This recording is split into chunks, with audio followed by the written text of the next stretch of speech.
The words clean and unclean, or cleanness and uncleanness, can be found in the English Bible translation 500 or more, 500 times,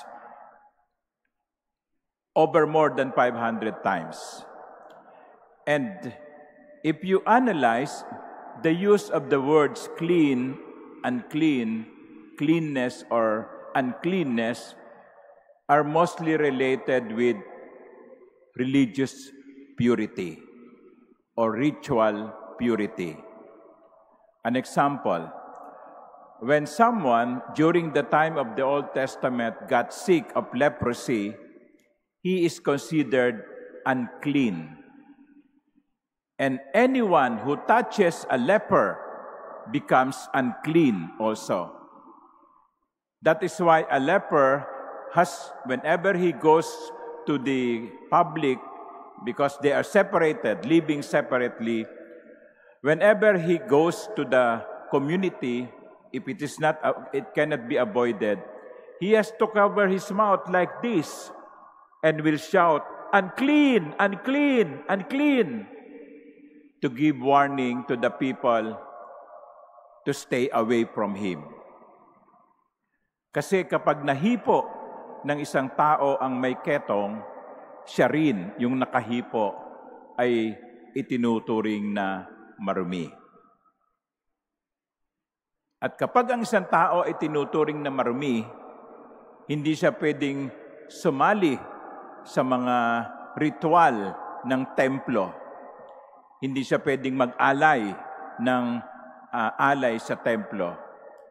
He becomes kind of ostracized.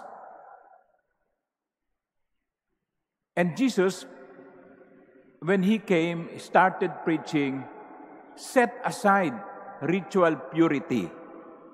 Kasi nga, ang focus ay yung panglabas na pagkalinis, yung panglabas na kalinisan. Nililinis ang mga pinagkakainan, naghuhugas ng mga kamay, nililinis ang higaan, no? Pero binibigyan niya ng warning yung mga tao, lalo na yung kanyang mga alagad. Huwag lamang kayong nakapokus doon sa ritual purity or ritual cleaning or cleansing. You should also be focused on what is inside. Because even food, according to the ritual purity, there are certain foods that may not be eaten because they are considered unclean. Ang sabi ng Panginoon, hindi yung pumapasok sa bibig ng tao at tumutungo sa kanyang tiyan at idinudumi, hindi yun na nagpaparumi. Ang nagpaparumi sa tao ay kung ano yung nilalaman ng kanyang puso at nilalabas ng bibig niya. At nagbigay siya ng mga halimbawa. Sabi niya, yung mga masasamang isip, yung masasamang thoughts, evil thoughts, kahalayan, yung pagnanakaw, yung pagpatay, yung pangangalunya, yung kasakiman, at marami pang iba. Yan ang nagpaparumi sa tao. Yan ang nagdudulot sa kanya ng kasalanan. Kaya sabi ng Panginoon, anong saysay? No? Anong saysay? Kung malinis ang iyong panglabas, pero bulok naman ang nilalaman ng iyong puso. Simba ka nga ng simba. Inggitera ka naman. Simba ka ng simba. Chismoso ka naman. Simba ka ng simba, pero tatlo-tatlong asawa mo. No? Yun na sinasabi ng Panginoon. Magsimba ka, oo. Hindi sinasabi na simbahan, huwag kang magsimba. Magsimba ka. Magdasal ka.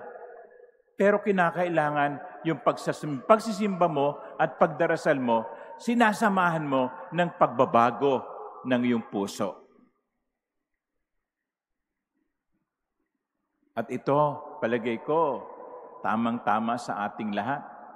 Lalo na yung mga regular na nagsisimba. regular na nagpupunta ng simbahan. Lalo ngayon, pilgrim season. Pagpasok ng Kwaresma, ang dami ng mga magpipilgrimage. Pagpasok ng mga mahal na araw, meron pang magpapasa ng krus, meron pang magpipinitensya, susugatan ng sarili. Pagkatapos ng Biyernes Santo, balik sa dating ugali. Today, the gospel reminds us, ritual purity is nothing if there is no moral purity. And therefore, let us aspire not only for ritual purity, but for moral purity.